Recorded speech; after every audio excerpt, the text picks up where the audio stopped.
Right. तो हमेशा से तुम बाल लंबे करना चाहते थे, लेकिन हर बार तुम एक स्टेज पर आकर रुक जाते हो जहाँ तुम्हें बहुत सारा हेयर फॉल होने लग जाता है। एंड या तो तुम अपने बालों को बस कट ले लेते हो या फिर से बालों को छोटा करवा लेते हो। You never grow your hair long. जहाँ तुम्हें जाना था, जिस हेयर स्टाइल को तुम्हें पाना था, वहां तक तुम कभी भी पहुंच नहीं पाते हो, क्योंकि सबसे बड़ी प्रॉब्लम आ जाती है जब तुम अपने बालों को लंबा करते हो, वो है हेयर फॉल। तो आज मैं तुम्हें बताने वाला हूँ क्यों बाल लंबे करते वक्त तुम्हें हेयर फॉल ज्यादा होने लगता है और कैसे तुम उसको ठीक भी कर सकते हो। Let's start. देखो, सबसे पहले मैं तुम्हारा डाउट क्लियर कर देता हूँ। बाल बढ़ाते वक्त तुम्हारा हेयर फॉल ड्रास्टिकली एकदम से बढ़ नहीं जाता है। हेयर फॉल आपको ज्यादा दिखने लग जाता है। क्यों?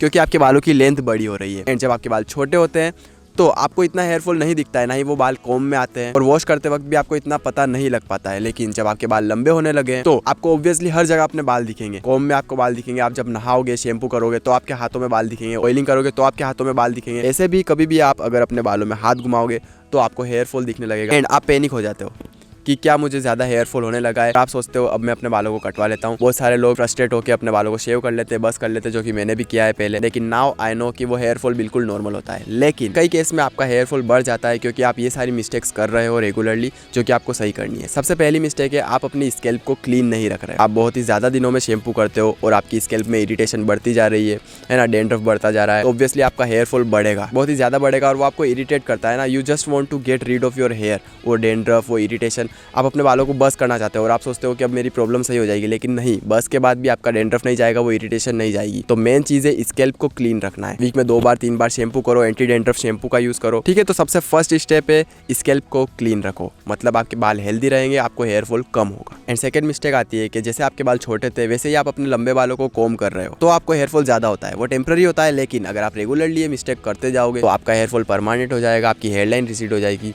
तो वो आपको नहीं करना है। यानी जब आप अपने बालों को कॉम्ब कर रहे हो तो लंबे बालों को आपको डिटेंगल करना होता है। स्पेशली अगर आपके बाल वेवी या कर्ली साइड आ रहे हैं तो आपको कॉम्ब बहुत ही केयरफुली करना है।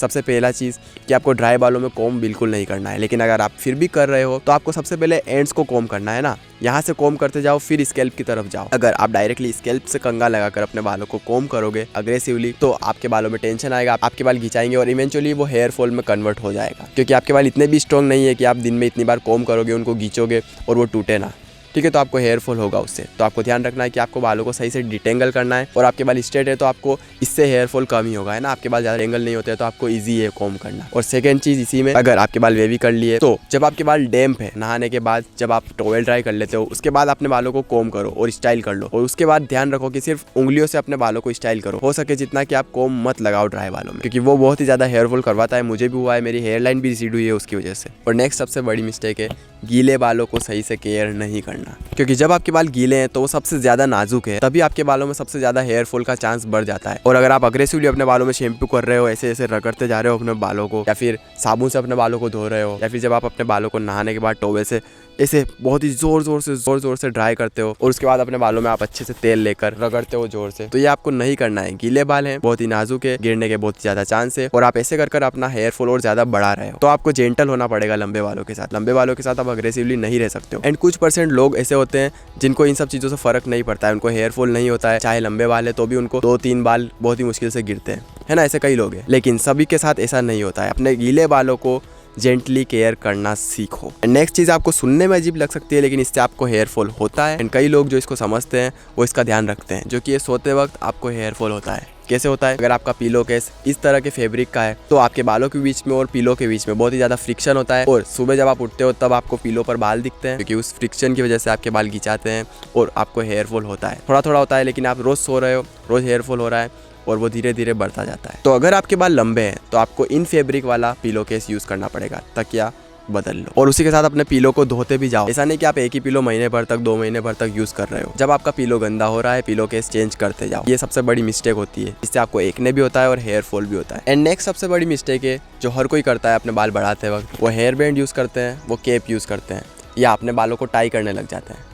ये चीज़ गलत नहीं है, लेकिन आप इसको गलत तरीके से कर रहे हो। आप अपने बालों में हेयर बैंड लगाते हो तो बहुत ही गीच कर लगाते हो, और आपके बालों में कितना टेंशन रहता है, वो आपके हेयर फॉल को इंक्रीज करता है और आपकी हेयर लाइन भी रिसीड होने लग जाती है। सिमिलरली आप अपने बालों को टॉप नोट में बांधने लग जाते हो, क्योंकि ऑकवर्ड बालों को मैनेज तो करना है, लेकिन मैनेज के चक्कर में आप अपने हेयर फॉल को बढ़ा रहे हो। तो जेंटली करो। अगर आप अपने बालों को टाई कर रहे हो तो ऐसा टाई करो कि आपके बाल थोड़े ढीले रहे, है ना। ऐसा नहीं कि वो बहुत ही ज्यादा टेंशन में रहे, घिंचाते रहे, तो आपको हेयर फॉल होगा। और अगर आप केप भी पहन रहे हो तो ज्यादा लंबे समय तक मत पहनो और केप को थोड़ा लूज रखो। एंड हाँ, डाइट को कैसे भूल सकते हैं। डाइट तो आपको सही रखनी है। ऑब्वियसली पानी सही से पीना है, स्लीप सही से लेनी है। ये सब चीज़ें अगर तुम्हारी मेस्ड अप है तो आपके बाल भी मेस्ड अप रहेंगे ही। और वो हेयर फॉल तो सही किसी भी चीज़ से नहीं हो सकता है, चाहे आप कुछ भी लगा लो। अगर बॉडी के अंदर से उनको न्यूट्रिएंट्स नहीं मिल रहे हैं तो वो कैसे ग्रो होंगे, हेयर फॉल तो होगा ही। तो वो आपको सही करना है। और लास्ट चीज़ और सबसे मेन चीज़ आती है हेयर केयर। आपने बाल तो बढ़ा लिए लेकिन आप उनके लिए स्पेशली कुछ नहीं कर रहे हो। आपको डेंड्रफ है, आप इग्नोर कर रहे हो। आपको हेयर फॉल भी हो रहा है, वो भी आप इग्नोर कर रहे हो। अपने बालों को साबुन से धो रहे हो या सिर्फ पानी से धो रहे हो। ना आपका कोई रूटीन है, ना आप ऑयलिंग कर रहे हो, मसाज कर रहे हो, तो इवेंचुअली आपको हेयर फॉल होगा ही होगा। अपने बालों को मॉइस्चराइज रखो, अपनी स्कैल्प को क्लीन रखो, है ना, और मसाज करो डेली, ऑयलिंग करो। और स्टाइलिंग के लिए प्रोडक्ट्स आपको यूज करने हैं तो वो भी यूज करो, बालों को अच्छा दिखाओ। लेकिन अगर आप अपने बालों को छोटे बालों की तरह ही ट्रीट कर रहे हो, आप उनका ध्यान नहीं दे रहे हो, उनमें टाइम इन्वेस्ट नहीं कर रहे हो, तो आपको हेयर फॉल होगा और वो अच्छे भी नहीं दिखेंगे, ड्राई फ्रीजी रहेंगे और तुम वैसे ही डिमोटिवेट हो जाओगे। अपने बालों को तुम खुद ही कटवा लोगे। तो थोड़े एफर्ट डालो, अपने बालों को अच्छा दिखाओ, उनकी हेल्थ का ध्यान रखो and you will love your hair. और तुम कभी भी अपने बालों को कटाना नहीं चाहोगे अगर ये तुम सारी चीज़ें करोगे। और तुम्हारा हेयर फॉल भी इंप्रूव हो जाएगा। एंड पैनिक तो बिल्कुल नहीं होना है। ये इन सब की वजह से हेयर फॉल ज़्यादा नहीं होता है। अगर आप इनको रेगुलरली करते जाओगे तो आपका हेयर फॉल बढ़ेगा और वो परमानेंट होता जाएगा। लेकिन जो सारी चीज़ें मैंने इस वीडियो में बताई है, अगर तुम वो सब चीज़ें सही कर लोगे और फिर भी अगर तुम्हें हेयर फॉल हो रहा है तो वो बिल्कुल नॉर्मल है। जो अगर तुम अपने बालों को शेव भी कर लोगे ना, अगर बस कट भी ले लोगे तो भी तुमको वो हेयर फॉल तो होगा, लेकिन वो बाल आपको दिखते नहीं है, तो वो बिल्कुल नॉर्मल है। पैनिक नहीं होना है और अपने बालों को ग्रो करते रहो। Thanks for watching. मिलते हैं अगले वीडियो में, तब तक के लिए डू व्हाट यू लव।